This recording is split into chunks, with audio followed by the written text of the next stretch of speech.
नमस्कार। MP news के खास प्रोग्राम न्यूज रूम से इस वक्त आपके साथ मैं हूं श्रद्धा बुंदेला। न्यूज रूम में सबसे पहले बात करेंगे राजधानी भोपाल की। भोपाल में आतिशबाजी के धुएं ने बढ़ाई मुसीबत, दुगना हुआ वायु प्रदूषण। अगले 24 घंटे तक इसका असर भी वहां पर रहने वाला है।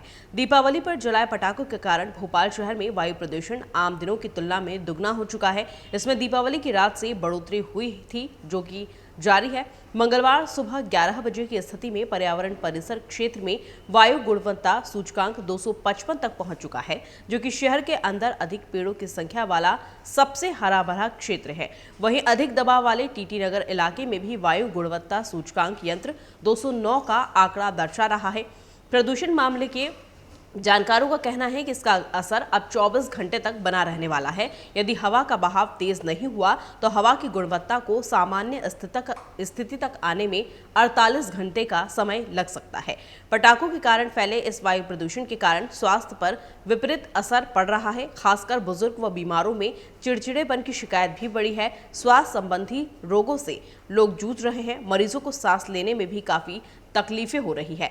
हम आपको बता दें कि पटाखे जलाने पर रोक भी लगाई गई थी। शहर में प्रदूषण की स्थिति तब है जब शासन ने सिर्फ ग्रीन पटाखे जलाने की अनुमति दी थी। यह अनुमति भी सीमित समय यानी कि सिर्फ 2 घंटे के लिए दी गई थी।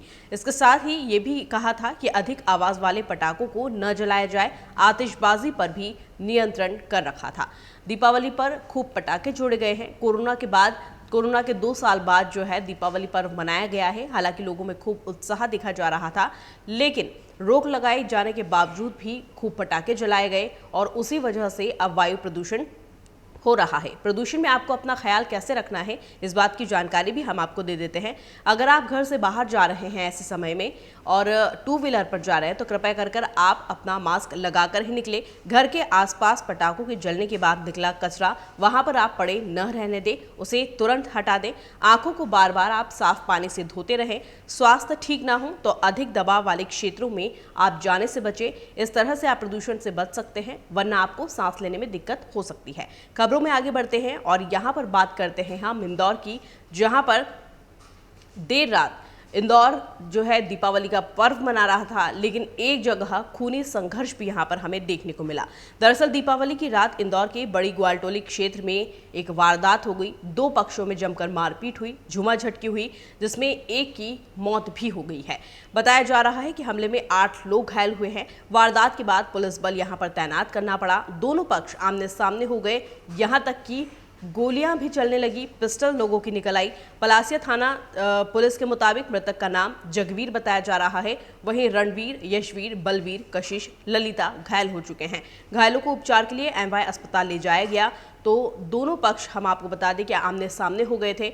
पुलिसकर्मियों ने इन्हें रोकने की कोशिश भी की। इन लोगों ने पुलिसकर्मियों के साथ भी बदसलूकी की, उनके साथ भी झूमाझटकी की। हालांकि मौके से पुलिसकर्मियों को इन्हें खदेड़ कर वहां से भगाना पड़ा, लेकिन बताया जाता है कि दोनों पक्षों ने गाड़ियों में भी तोड़फोड़ की है और सभी लोग बड़ी ग्वालटोली क्षेत्र के ही रहने वाले हैं।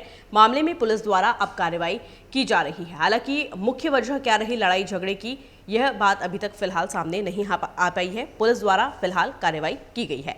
खबरों में आगे बढ़ते हैं और यहाँ पर हम बात करते हैं आज लगने वाले सूर्य ग्रहण की।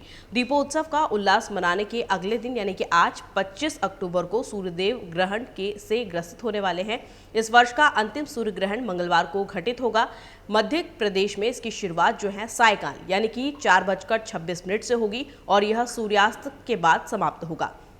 इसे मध्य प्रदेश के किसी भी जिले, गांव, कस्बे में देखा जा सकता है। राज्य के आकाश में सूर्य ग्रहण आंशिक रूप से दिखाई देगा और भारत के नागरिकों के लिए इस ग्रहण को समाप्त होते हुए देखना संभव नहीं हो पाएगा, क्योंकि ग्रहण समाप्ति से पहले ही भारत में सूर्यास्त हो चुका होगा। हम आपको बता दें कि क्या क्या सावधानी रखना चाहिए सूर्य ग्रहण के समय। आसमान में होने वाली इस खगोलीय घटना को देखने में अत्यंत सावधानी बरतनी चाहिए। इसे खुली आंखों से नहीं देखना चाहिए, क्योंकि सूर्य की तेज किरणें आंखों को नुकसान पहुंचा देती है। जब चंद्रमा सूर्य के अधिकतम हिस्से को ढक देता है तब भी इसे खाली आंखों से देखना खतरनाक हो सकता है। इससे आंखों को स्थायी नुकसान भी पहुंच सकता है। कई तरह की परेशानियां भी आपको आंखों से हो सकती है।